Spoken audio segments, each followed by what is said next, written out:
फिर रात में वे सभी एक ही कमरे में साथ सोने का फैसला करते हैं।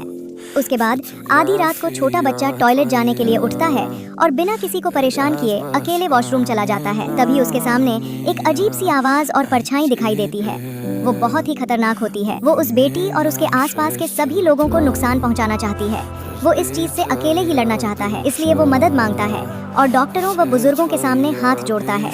वो आत्मा उसकी बेटी को धमकाती है और जैसे ही वो आंखें बंद करती है उसे तुरंत कुछ अजीब महसूस होता है। इसी वजह से वो मदद के लिए पुकारता है। फिर पिता की आंख खुलती है और उसे समझ आ जाता है कि यहाँ किसी खतरनाक आत्मा की परछाई है। लेकिन पिता अकेले इस चीज से नहीं लड़ सकता, इसलिए वो अपने से वरिष्ठ पिताओं बुजुर्गों से मदद मांगता है। फिर सभी बुजुर्ग मिलकर बैठते हैं और बात करते हैं कि इस परिवार को उस आत्मा से कैसे बचाया जाए। इसके बाद वे सभी साथ में निकल जाते हैं। अगले दिन पिता की टीम उनके घर जाने के लिए निकलती है और उनका भाई उन्हें लेने आता है। लेकिन रास्ते में कौवे उनकी गाड़ी पर हमला कर देते हैं और उसी समय गाड़ी के ब्रेक फेल हो जाते हैं। इससे गाड़ी का संतुलन बिगड़ जाता है और गाड़ी खाई में गिर जाती है।